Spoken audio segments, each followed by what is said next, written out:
Assalamualaikum warahmatullahi wabarakatuh. Hai Ibnu Haldun kelas. Berjumpa lagi dengan Miss Khadijah.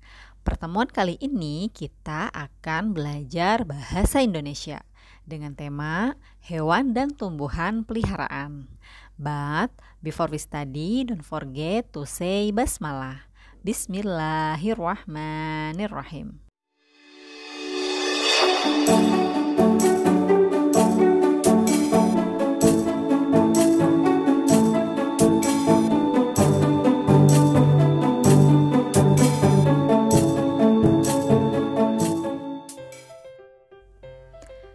Teman-teman, pada video kali ini kita akan belajar bahasa Indonesia tema 7, yaitu hewan dan tumbuhan peliharaan.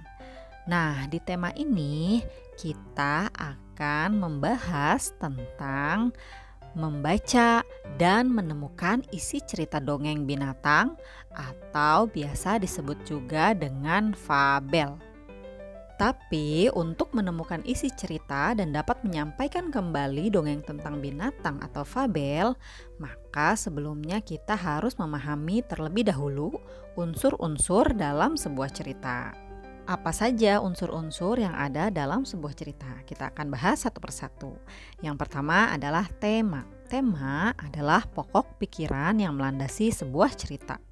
Yang kedua adalah tokoh. Tokoh adalah pelaku yang berperan dalam cerita tersebut. Yang ketiga adalah watak. Watak ini adalah sifat dari tokoh yang dimiliki dalam cerita. Yang keempat adalah latar. Latar adalah keterangan yang menunjukkan waktu atau tempat atau suasana cerita. Selanjutnya adalah alur. Alur adalah rangkaian peristiwa yang membangun sebuah cerita. Selanjutnya yang terakhir adalah amanat. Amanat adalah pesan yang terkandung dalam cerita tersebut. Nah, itulah keenam unsur yang ada dalam sebuah cerita. Setelah kita mengetahui apa saja unsur dalam sebuah cerita, sekarang Miss Khadijah akan memberikan sebuah contoh dongeng binatang, yaitu kisah tentang semut dan belalang. Oke, kita simak sama-sama ya. Selamat menyaksikan video berikut ini. Semut dan belalang. Pada suatu hari di musim panas, di sebuah ladang di hutan yang rimbun, seekor belalang sedang melompat-lompat riang, berkicau dan bernyanyi sepuas hati. Pada saat itu, seekor semut lewat, membawa dengan susah payah butir jagung yang dia bawa ke sarangnya. Hei semut, kamu sedang apa? Ayo kemari dan bermain denganku. Lihat, hari ini sangat cerah. Ayo, kita nikmati hidup kita. Hahaha, kata si belalang. Aku sedang menyimpan makanan untuk musim dingin, dan aku menyarankanmu untuk melakukan yang sama, hai belalang. Jawab si semut. kenapa repot-repot menyiapkan makanan untuk musim dingin? Musim dingin masih lama kan? Lihat, banyak sekali makanan saat ini. Ini tidak akan habis, semut. Tapi semut tidak memperdulikan ajakan si belalang. Dia melanjutkan perjalanan dan melanjutkan kerja kerasnya. Sementara itu, belalang kembali bernyanyi dan memainkan violinnya. Ketika musim dingin tiba, belalang mendapati dirinya lemah karena kelaparan. Sementara itu, semut-semut terlihat berbahagia dan bersenang-senang. Mereka membagikan setiap hari jagung dan biji-bijian dari lumbung makanan yang mereka kumpulkan di musim panas. Selesai. Hai adik-adiknya Yuta, kisah semut dan belalang ini mengajarkan agar kita selalu bekerja keras untuk mendapatkan kesuksesan di masa yang akan datang loh. Menabung untuk sesuatu yang kita inginkan di masa yang akan datang adalah sesuatu hal yang baik.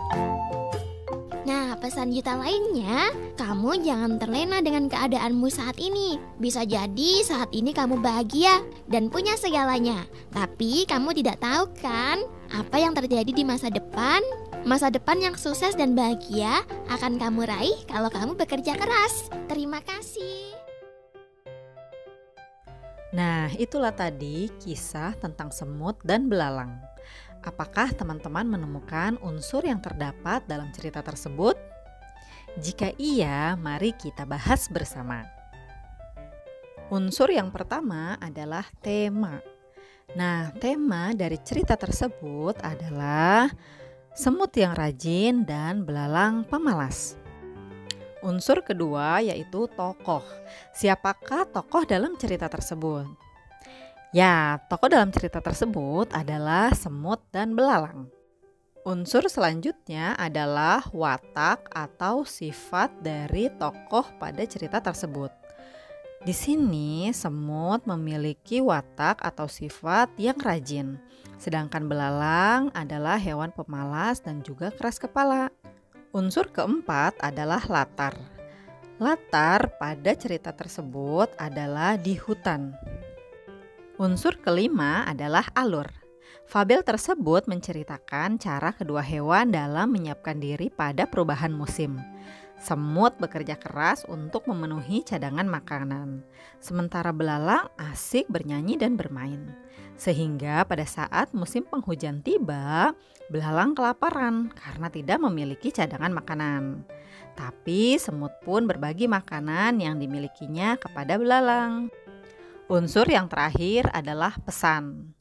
Dalam kisah tersebut memberikan pesan yaitu bekerja keraslah agar kamu mendapatkan kesuksesan di kemudian hari.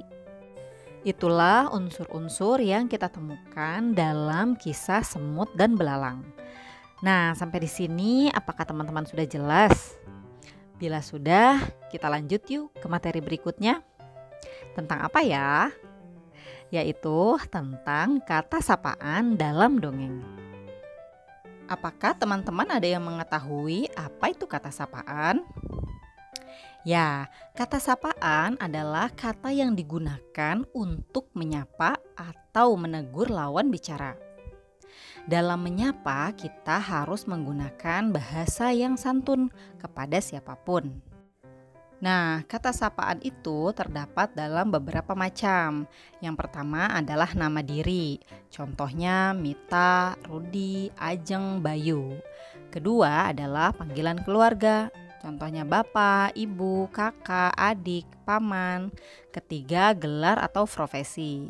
Kapten, dokter, lurah, atau nyonya, tuan, nona. Yang keempat nama pelaku.